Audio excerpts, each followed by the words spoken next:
Episode 16, November 18th, 2011.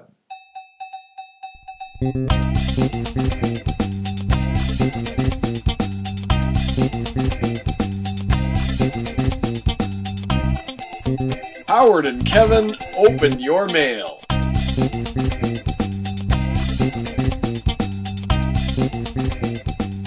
The following is a statement from the lawyers for 1960s girl group, the Dixie Cups. On October 25th, 2011, an unauthorized rendition of our famous song, Chapel of Love, was performed in episode 15 of the Howard and Kevin Mail Openers Pod Show. We at no time gave permission for this song to be recorded by these so-called pod performers. We would like to distance ourselves from any suggestion that we thought this recording was proper and authorized. We thought their rendition was utterly improper and not in keeping with the distinguished legacy of one of the song's co-writers, Mr. Phil Spector. We will be suing Howard and Kevin for our proper restitution, and we hope to ban their rendition from ever appearing anywhere ever again. They sounded like two brain-damaged old drunks. Signed, the Dixie Cups. Wow. I was required to read that at the start of the podcast, Howard, as Legally bound. legally bound to read that because they were quite offended by our rendition of that song, and rightfully so, as it was terrible. What do you mean, rightfully so? It was terrible? Are you kidding? It was hot. It was happening. It was now. Howard wants to release it as a single. You were obsessed with the fact that I was in good voice. you were. So the original performers of that song were the Dixie Cups. The Dixie Cups in the 60s. I'm not sure exactly when. And Phil Spector. Yes. Phil Spector was one of the writers. And of he that. is not his distinguished. What did I think they called his distinguished career or something. Yes. I don't know. Wow. Which I think may not exactly be right. They may not have checked the news in the last 20 years. But well, I'll tell you one thing. I am willing to give the Dixie Cups 100% of all the money we made off of that performance. Okay, good. I think that's perfectly reasonable. Any For them not to sue us, I think that's fine. Yes, any millions that come in from episode 15 of Howard and Kevin Open Your Mail is all theirs. It's all theirs. Okay, good. Because I wouldn't want to get on the wrong side of the Dixie Cups. No, I know they can be pretty tough. So as far as I know. Anyway, it's a cute little name, the Dixie Cups. It is, because it refers to those little Dixie cups. Remember they used to have that you put water in and stuff? I wonder if they were from down south. They could be. The land of Dixie. I could totally see that. Times they're not forgotten. I don't even know what that is. Look away, look away, look okay. away, Dixieland. See, singing is how we got in trouble last Dixie time. Cups. So I think I'm pretty sure this one's in the public domain. Okay, good. Thank God. I still don't think it's a good idea. Anyway, regardless, welcome to the Howard and Kevin Open Your Mail podcast, ladies and gentlemen. It is episode 16. By legal requirement. By legal requirement, we're here. We don't even want to do a podcast. We just have to read that thing. So thanks, everybody. Good night. Episode 16 is here only for us to get legally off the hook. But we're going. Howard.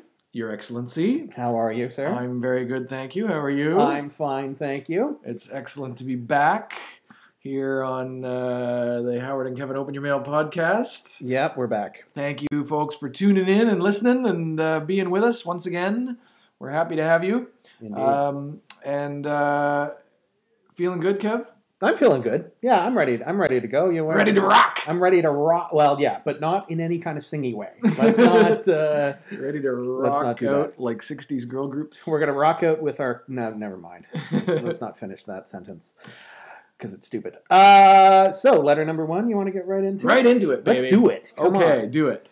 All right. Letter number 1 says, "Dear Howard and Kevin, I have 3 female roommates, and I'd love to hook up with one of them." Interesting. Oh. But they all pretty much ignore me. How do I get their attention and make them see what an awesome guy I really am? Should I focus my efforts on one? Or keep working on all of them to increase my odds? Signed, one Frustrated Fonzie. Fonzie. I'm not sure it's actually Henry Winkler. I think he's probably referring to himself as Fonzie because... wow, that's an interesting conundrum. It is. So what's interesting is that, well, firstly, let's just say, so this person signed their letter, one Frustrated Fonzie. Yeah. So that's an interesting thing right then and there, because of course, Fonzie, back in the show Happy Days, had girls at his fingertips, right? He did. He never was frustrated at all. He just Yes. snapped his fingers and girls would come running. That's right. So on the other hand, he is saying he's a frustrated Fonzie. That's he true. wants to be the Fonzie. Okay, I see. Yeah. For a minute, I was going to say that he's, he's not a Fonzie at all. No. But I get that he's aspiring to be a Fonzie. He's more like a character from another 70s sitcom, Three's Company. Oh, yes. Jack Tripper, who he did live with two ladies that I think he wanted to get with. This is Four's Company, but yes. Yeah, exactly. Four's Company. Yes. Yeah. Oh, he definitely wanted to, for sure. Right. Jack did. Okay. You know what was funny about the show Three's Company? So this was in the 70s. And the premise of the show was that it was 3 roommates, 2 pretty girls and a guy. And the premise was that, and it just shows you how our sort of moral standards as a society have changed. The premise of the show was that it was so outrageous for the idea that a man and women could share an apartment. They had their own bedrooms and everything, right? Yeah. They were just roommates. Yeah. But the idea that could even be considered was so outrageous that Jack had to pretend to be gay. That's right. So that no one so that Mr. Roper, anything improper going on between him and the 2 girls. The landlord would have a problem with that, right? So they never would have allowed it. So the whole premise of the show is that the landlords think he's gay. Right. So then he has to pull off this bit being gay. Like, that's okay. Right? It's all right. They don't mind the idea that a gay man is there in the 70s in their show. Yeah, exactly. But they couldn't imagine a heterosexual man living with 2 women. Yeah, that was a strange, different time, wasn't it? Yes. Yeah. And certainly a lot of pratfalls. I know. Nowadays, if 2 women don't have a gay man living with them, then that's weird. People are like, they've got to convince a straight guy to come over when their landlord's coming over. Act gay. We have to live with a gay man. So now the other thing that's interesting about Frustrated Fonzie here, is that he's got 3 female roommates. He'd like to hook up with one of them. I thought he was going to specifically say there's one. He looks to be happy with any of the 3. Yeah. Yeah, that's a good point. He's just basically saying, I just would like one. Somebody toss a dart at a board and pick for me. Toss a dart at a girl. And maybe they could flip a 3-headed coin or something. Maybe, 3-sided coin. 3-sided coin. And otherwise, he doesn't really mind, Yes. Now, okay, so outside of Dungeons and Dragons, I don't think there are 3-sided coins, by the way. I guess ultimately the question is: should I focus my efforts on one, or keep working on all of them to increase my odds? I think he should. I don't know how much time this guy has on his hands, but I'm thinking you would have more luck if you just keep working on all of them. What do you think? Like, I can understand the idea of kind of focusing your efforts on one, because then you put the most effort into that. Maybe you have the most chance of winning that one over. But I think when it comes to all 3 of them, if he's trying to break down some walls and kind of, appeal to at least one of them, I think he should keep trying with all 3. Yeah, it's an interesting conundrum, right? Because let's say one of them does kind of have a little thing for him, right? Yeah, it's possible. She hasn't come out. But is she going to be put off by the fact that he's also like flirting with the other 2? Yeah. Yeah. You know what I mean? It's possible. And is that going to put her off? Or, women talk, right? True. You have to assume that whatever you say to one is going to get back to the other 2 as well. Yes. So maybe... We learned so much from Three's Company. You know what I mean? Like, I think what he needs to do is rent the first season of Three's Company and just see what... Although Jack Tripper, I don't think ever was able to get with any of those ladies. No. Because there was a show after Three's Company called Three's a Crowd or something like that. Remember that? So the other 2 girls were gone, and it was just John Ritter as Jack Tripper. And his wife, I think, but it was like the wife's father was in the picture. Do you remember this sitcom? I think it lasted 5 or 6 episodes. Yeah, short-lived. I remember watching it though, first run back in the 80s when because I was a big Three's Company fan, and then I was like, oh, there's a spin-off, brilliant! This is gonna be the best thing ever. Now, and I was young enough not to care about girls, so I was kind of, it's all going to be about Jack Tripper. This is brilliant. But it wasn't. It wasn't brilliant. No. Now, I think it was on like shortly after MASH, that show. Yeah, that was another little short Radar O'Reilly. Anyway. And Klinger. Oh, wow. Okay, so this reminds me, I'm trying to figure out what we should tell this Frustrated Fonzie. It reminds me of a time when I was working at this company. It was actually like a summer job when I was a student years ago. Yeah. And there was a girl there that I liked. Okay. But I guess I was shy to sort of, talk to her a lot because I liked her. Mm-hmm. So what I did was I buddied up to her friend. Yes. Another girl. Yeah. But then, of course, everybody started saying, "Oh, you like her, don't you?" Right. I'm like, I know. I'm just trying to get to the other girl through the friend. It totally backfired. I kind of thought if I got buddied with the one girl, maybe I'd end up going out with them as a gang or something, and I could then, or she'd tell her friend how nice I am or something. Yes. But it totally backfired. It never worked. No. So I think you have to. But you didn't end up with the other girl? Neither. Oh, I see. You got none. Yeah. You got no action. That's right. Oh, that's a shame.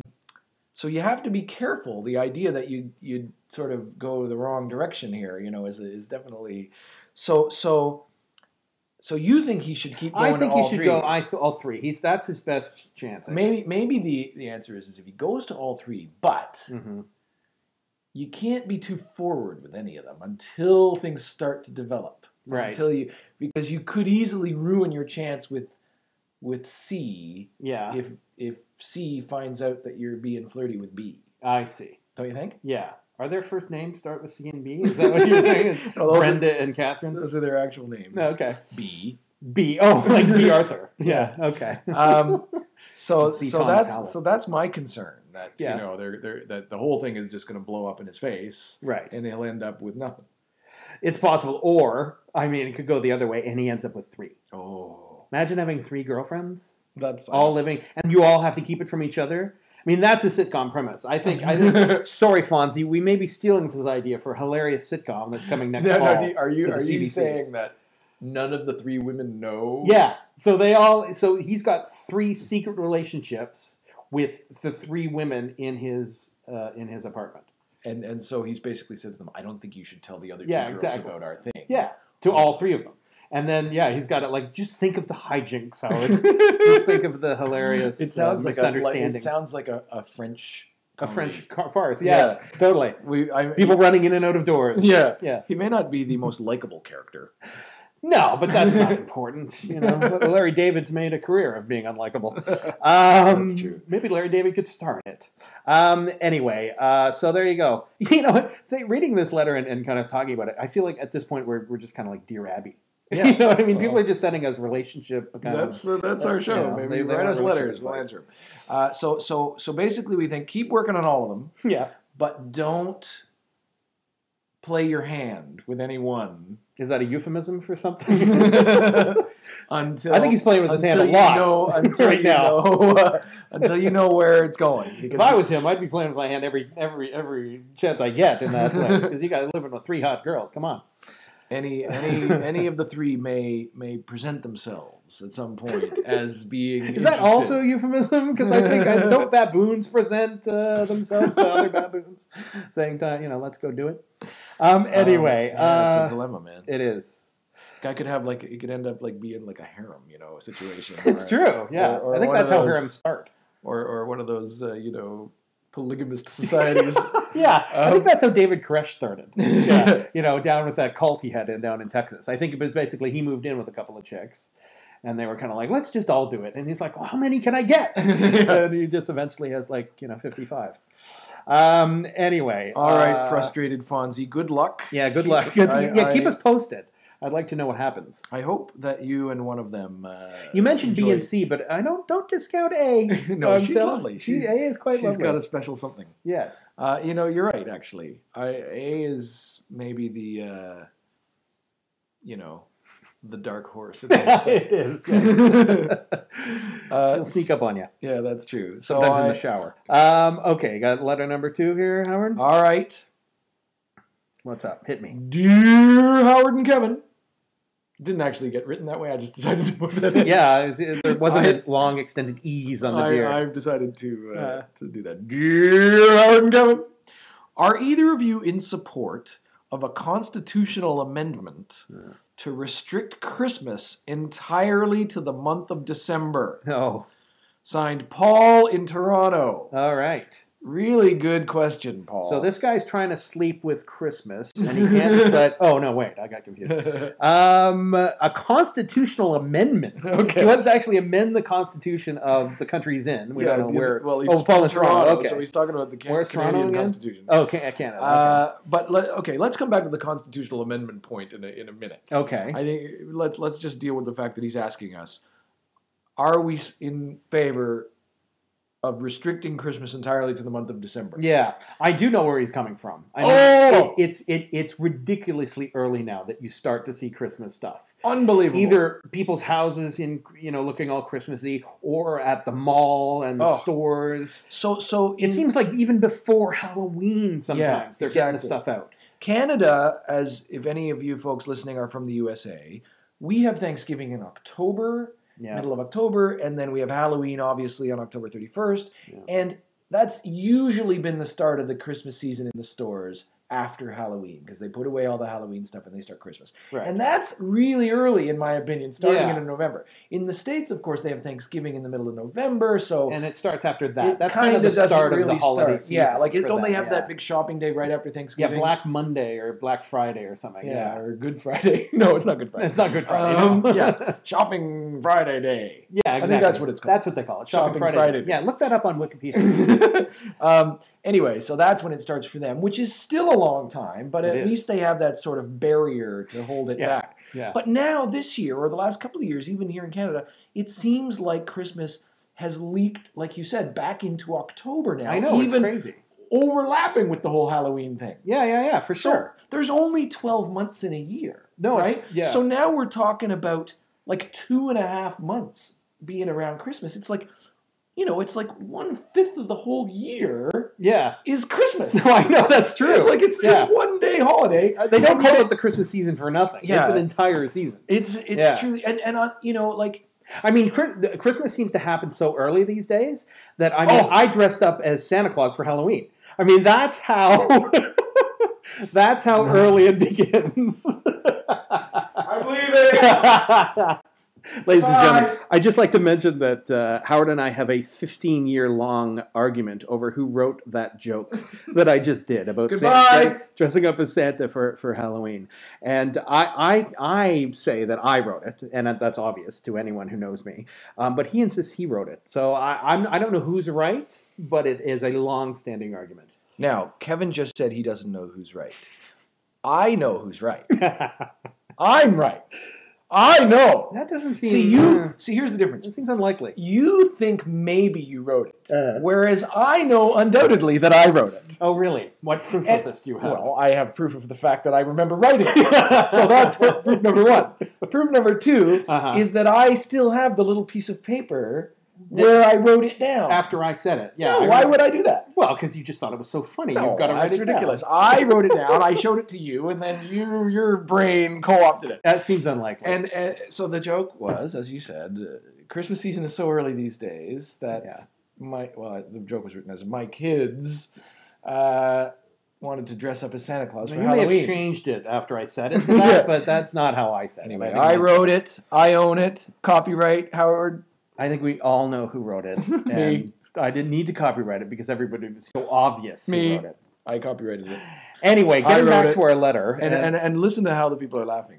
They love that joke. Yeah, we're putting the laugh track in later, right? Anyway. So that's funny. We were obviously discussing this topic many years ago. Those many years ago. And I think a lot of people do discuss this topic. I don't think... It seems very strange that there's so many people...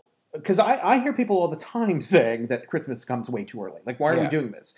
But everybody doesn't seem to be on that page. Because there's people already, they got the Christmas lights out, they got the stuff.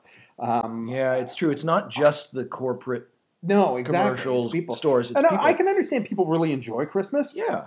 One of the most annoying thing to me also is how long people keep that stuff up after Christmas. Oh, yeah. That is like I want to go up and I want to shoot out their lights with a gun.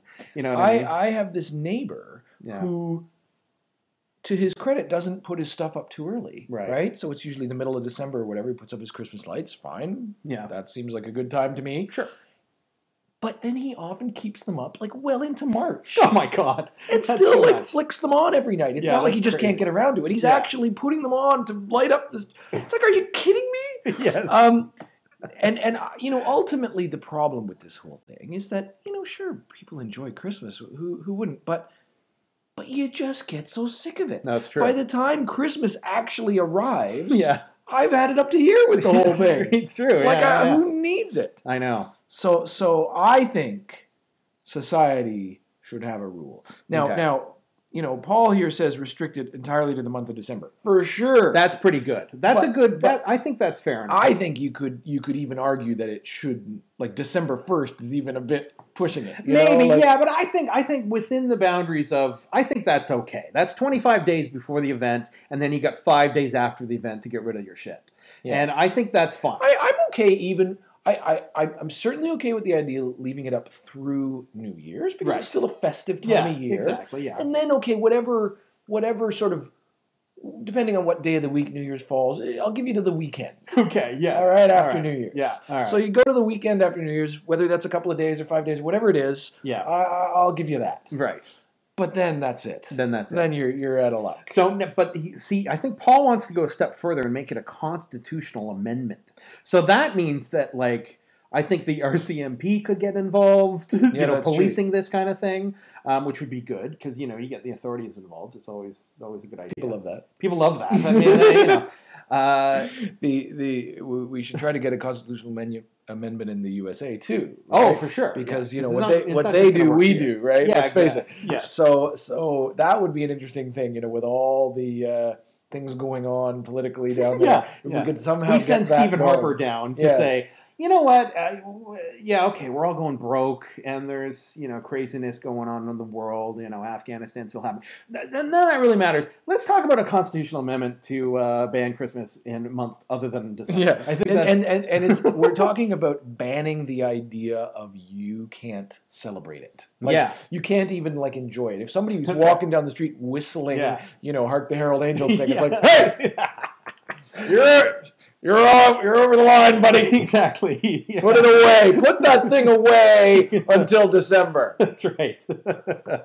I think unfortunately we'd get a lot of backlash, though. I mean, I think that there's people who are constantly, every Christmas comes along, somebody's talking about the war on Christmas. Oh yeah, you know, because they don't want to put a nativity in, like, you know, in the town hall or something, because that's, you know, public property, and you don't want to have the government promoting a single religion, like Christianity, for example. Yeah, because Christianity is in such dire straits. I know. It's like America. they got like 90% of the American population, but you know they're under real attack. They are. Oh my God. Not enough people believe in God. I think it's. I would like to see. I would just, regardless of it being a constitutional amendment, it surprises me that anybody wants to celebrate that early. Like, I get the idea that companies are putting commercials on TV. They're trying to sell products. They'll do anyway to sell products, right? But the idea that that there are people out there who like this idea, who want to put their tree up in November. Have you ever been invited to let's say? It doesn't even seem to be a religious thing, because it's not like they're putting big pictures of Christ up. They're putting lights and Santas and trees and stuff. They just like to celebrate the season. Yeah. But have you ever been invited to like a company Christmas party or something, and they couldn't, you know, they waited too late to book the venue, so you end up having to go to the company Christmas party on like November the 17th. Oh, yes, that's right. And it's like, that does happen. It's like totally like nobody's into nobody's it. Into it's Christmas. Completely like, what? I got to get dressed up and go downtown and sit and eat a turkey dinner on November the, you know what I mean? Mid-November. Not a Thanksgiving one. I don't mean. Yeah, that shouldn't be allowed either. You know, I'd like to have a constitutional amendment against that too. I'd rather they wait until, you know, the middle of January to do the party. Well, I think I did go to a party like that once, where it was like, we just didn't get our shit together in December. We're having it in January, and it was good. You know, it's fine. At least most people tend not to be like, you don't have your schedule so busy. Yeah, packed exactly. With a million Plus, there's nothing going on in January, So, but it is hard to get festive. It's true, yeah, Christmas for sure. cheer. Anyway, so the point is that we probably agree. Yes, we would definitely sign that petition. All right, we agree with you, Paul. Yes. Thank you for the letter. I'm telling you, though, Kevin, I mean, really, just one last point on this topic before we move on. I mean, Christmas comes so early these days that my kids want to go out for Halloween dressed as Santa Claus. See, you didn't even like. I goofed it up. That's because it's my joke. Yeah, and no.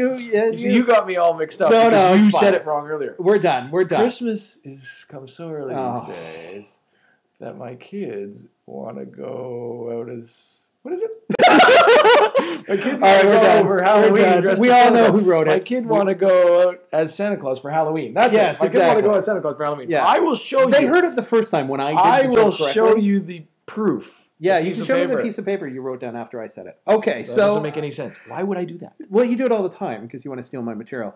Dear Howard and Why Kevin. would I want to steal your material? Because it's so hilarious, Howard. That's right. I've forgotten. I wrote it. I totally did. Okay, so letter number 3. Dear Howard and Kevin, when you lose weight, where does it go? Inquiring minds want to know. Kate.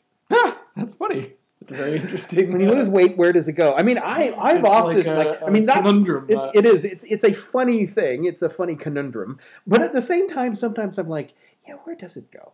Because I know the idea of burning fat. I guess as you do lose weight, you're burning it off. But I don't actually understand that process very well. I think, and I don't think we're going to be able to really fully answer that. So I can. If we. Okay, Dr. Howard. I was going to say maybe we should get a doctor in at some point, and maybe on a follow up at the next show. Oh, but you think? You know exactly what happened. I mean, I wasn't sure if we were going after the actual real medical answer. No, I do. I want to know the real medical answer. I think the answer to the question is, the fat, gets burned off in your cells and escapes from your body through your breath. It becomes carbon dioxide, and the fat is converted into carbon dioxide by your body, and that you breathe it out. Yes, and also through your sweating. Okay, you sweat it out. Stuff comes out through sweat, all right, and through your peeing. Okay, and through your pooping. I think that's so. I think as long as your caloric intake is less, like if you're burning off more calories than you're taking in, right? You're exercising more than you're bringing in, then your body starts to burn off that extra fat, and it burns it off in those ways. It sweats it out, you breathe it out, you poop it out, you pee it out. And, if you didn't, but a lot of it is through your breath and through your sweating. I see. If you hadn't used poop in that whole explanation, that would have been really boring. Since you mentioned poop, it's hilarious. Like it comes out through your sweat. Like if you were really losing a lot of weight quickly, you could wipe that sweat and put it right on a piece of bread. It's like that'd be delicious. You put it in a fry pan and eat it right back up again. Yeah. Okay. Yeah. But it is one of those funny little sort of ideas that it's like somehow the universe has just decided to make you melt down without any kind of evidence of where it's like, is there another if you were a really huge person and say you lost, I don't know, let's say you lost 100 pounds, that's like a whole other person. That is. Is that where little babies come from? That you don't understand. They're burning off fat. You've got that down, but you don't know where babies come from.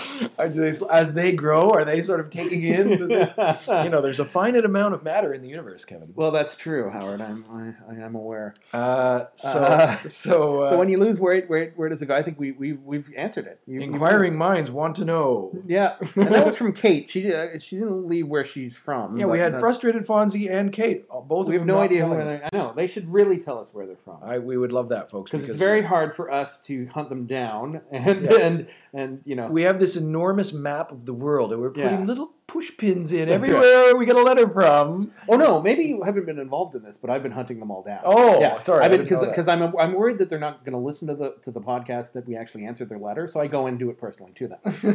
Yeah. So I'll be visiting Paul in Toronto later. And do you read their podcast to them? Like, I read the podcast. You reenact it? Well, I reenact it. Yeah, I do your part too. But I take all your jokes and just keep mine. Hey, or take credit for mine. This is more likely. Well, yeah, sometimes I steal your jokes and then say, well, I mean, ever since you started stealing jokes, I thought I'm just going to do it back. Anyway, well, there you go. I think we answered Kate's. We authentically answered a question on this podcast. I mean, usually we just bullshit something, but that seemed pretty well informed. I never do, Kevin. I am a font of information. I see. This is If you were a font, you'd be Comic Sans. What? Oh, fonts. Yeah, I got it. Font jokes. Yeah. Hilarious. Cooper Black. Cooper Black is good. Helvetica. It's good if you live in 1978. Yeah, we're doing font material now. This is hilarious. Is that a problem? Typesetting jokes. I know a person who's like totally into fonts. She's going to love this part. Yeah? Yeah, I think so. Okay, good. Yeah. Anyway, so there we go, Kate. Hope that answered your question. You got one more there? And Kate, if you are in fact trying to lose weight, good for you. Yes, that is good. Lots of exercise. We've talked about that on the show before. We have, yeah. Don't go on some silly fad diet. Exercise and just don't go crazy with the food. That's all you're gonna do. Just not go crazy with the food. Moderation, common sense, plenty of exercise. That's how I do it. You're looking great, Kate. It's Kevin. Oh no, I was talking to Kate. Oh, all right. You're not looking great. Yeah, you never say I look great. On this show, one week, I would just like you to say something nice to me. You're kind of. I can hardly even look at you. You're kind of so disgusting. I know. We're thinking maybe we should do this through Skype next time. I don't want the people to. All they would hear for the whole podcast is me, gagging. Which you've been tempted to. Yeah. Oh God, this guy again. Oh boy. It's not so much the smell; it's the burning in my eyes. Little George Carlin line. Anyway, okay. You want to go one more? Sure. There? I think we can squeeze this one in here. All right. This is a shorty. She said. This is a shorty. It's Dear Howard and Kevin. That's how I figure that person meant that one to be read. God. I probably should know this, but don't. I thought if you were on YouTube, there would be video of you two recording your podcast. Not that I don't like listening, but would love to see what you both look like. Oh, no, you wouldn't. Me, maybe, not him. What is the mystery here? Signed, Louise from Lancaster. Wow, Lancaster. I don't know where that is. I think... Lancaster, Pennsylvania? Maybe, yeah. It could be Lancaster. I think there is a Lancaster in Canada, but I'm not sure where it is. But anyway, that's Louise from Lancaster. Yes. Well, okay. So let's just make sure this is clear for everybody here. Okay. So recently we have announced that we've started to put our podcasts up on YouTube just to make it easier for people to have a different chance to be able to see them. Right. Or rather to hear them. Yes. Is my point. Because, in case they're not able to work iTunes or they're not able to work the website or whatever. And if you don't know what YouTube is, you're some sort of unfrozen caveman. You probably shouldn't be listening to any podcast anyway. But in case this has caused some confusion, sorry, Louise, but we'll just try to be clear. We thought that we made this clear in all of our announcements and everything. We do put the podcast on YouTube with a sort of a graphic just to have something there in the video part. Yeah. But we do not record these shows with a video camera. No, there is no video of us. No, it is a way bigger deal. Like Howard says, no one wants to see me. Yeah. It's a way... Yeah, it's funny that led into that. It's true. It's a way bigger deal to start setting up cameras and lights and backdrops and all sorts of things. It looked like the Dick Cavett show. We'd need makeup. We'd have to shave. We'd have to put clothes on. Oh yeah, I am not doing the show with clothes. I am and so it's a much bigger deal. But we just put it on YouTube in case it made it easier for people to click on it and hear it. Yeah. And that way. So we hope there wasn't any mix-up there that everybody's clicking on it thinking they're going to see a video podcast. Yeah. But a video podcast is a specific thing, and that's not what this is. This is just your regular old radio-style, audio-only podcast. Maybe that's what we can do next, because we're kind of in the iTunes podcast world. We're in, we have our website. You can now watch us on YouTube. Maybe eventually we'll just get to the point where we're also on the radio. Oh, yeah. Yeah, just like, 6 p.m., I'd love that. 7, that kind of thing. If anybody out there is a radio, radio person? Producer. They don't listen to podcasts. Radio. It's like, they don't trust. Station managers. Yeah, like Andy Travis. No, sorry. I don't think the radio guys trust the podcasting people because it's taken, listeners away. So Louise said, "What is the mystery here?" Like as if, we're trying to hold something back. Yeah. No, it's really just, we don't have the energy for it. For God's sake. So, Louise, I think the answer to your question is use your ears, not your eyes. Yes. Love. Feel free to look at our little graphics that go by. They give lots of nice little hints to where our website is and stuff. That's true. Okay, well, thank you for writing and thank you for listening, Louise. Yes. And thank you to all the folks who wrote us in this week and who are out there enjoying our show. So, but let's not end the show yet, Howard, because there is a very important segment that we do almost every show, which is called Follow-Ups with Howard. Why, thank you, Kevin. What do you got? I am happy to be here. I got a bunch of things to run down here. As you know, folks, in each episode, we look back at the previous episode and just check to see if there's anything that we need to follow up, clarify, make sense of, whatever. Corrections. It's mostly corrections. Yeah, sometimes it's corrections. You never know. Yeah. Different things. Stupid things you've said. Now, I just want to mention here that one of our listeners, Spinner Atkinson, at CM Jared on Twitter, tweeted a few days ago, "Follow-ups, or FU, with Howard is my favorite part of at Howard and Kevin." Oh, jeez. So are you just reading your fan mail on the podcast now? So I feel like he's commenting that he likes follow-ups, so I thought that's a follow-up. It is in a way, I suppose, yeah. It's also a little bit of self-aggrandizement for yourself, but that's fine. I'm fine with that. It's all part of our show. I see, it's the royal we. Yes. We are good. He said that he enjoys your Twitter jokes that you put out there. Oh, okay. Well, that's good. It's not like he's... he threw me a bone as well. Yes. That's nice. And he has a funny podcast, To Amuse Me, it's called, at toamuseme.podbean.com. That's... and I enjoyed the title of their most recent episode. Yeah. "Them boys is wearing girl pants." That's pretty funny. "Them boys is wearing girl pants." Oh. So I wonder what that was about. Well, I think you could tune in to toamuseme.podbean.com. I bet if we tuned in, yeah, exactly. If we downloaded that podcast, we'd find out. Okay, good. Now, Kevin, earlier in the show, you mentioned... Do you have anyone who's written in to compliment me on anything? Nope. All right. We had a letter last time about somebody's got thinks you're... somebody had a crush on you. So for goodness sake. Yeah. So sensitive. So you mentioned earlier in the podcast that we started the show last time with this very silly little thing that we sang, that that song. Yes. And you joked that we had a letter from lawyers that shut us down. That was no joke, Howard. That was a real letter. I even said on the show after doing it that it may have been one of the dumbest things we'd ever done. I was even embarrassed to even. I know. I think we might have hit rock bottom with that opening. And yet, okay, of all the things we have ever done on the show, we actually got 2 comments about it, both positive. One on YouTube saying, "Going to the chapel is still running in my head. Thanks, good one."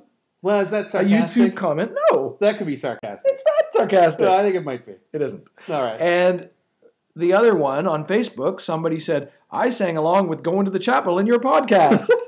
So I'm telling you, you just never know what people are going to enjoy. You never know. That's all I'm saying. Now, I just don't want this to be, to cause you to think that we need to sing a song every episode. No, I don't. Now. We're doing this from now on. We're doing only lawyers' letters to open the show every week. Now, okay, more follow-ups. So last time when we were doing follow-ups and we were talking about explaining, just for anyone who didn't know what follow-ups were, yes, you said, for example, maybe we might have mentioned, the 5th president of the United States, and we didn't know who the 5th president was. We need to follow that up. Yes. So you put in a thing in the follow-ups that required me to follow that up. Okay. You see how this? It's all like turning on itself now. It did. So it was a self-fulfilling follow-up. Yes, exactly. So you said, Kevin, you guessed that Andrew Jackson. That was the my fifth, guess. And I'm sorry to tell you, Kevin, that is incorrect. Oh, I thought it might have been. Incorrect. You are incorrect on that, just like you were incorrect on who wrote that joke. It's all going your way, isn't it? Andrew Jackson was the 7th president of the United States. No, 7. He was nicknamed Old Hickory. He was. But because he smelled like hickory. But yes, he liked hickory sticks. He invented that popular snack. Did he? Yeah, yes. no, that's good.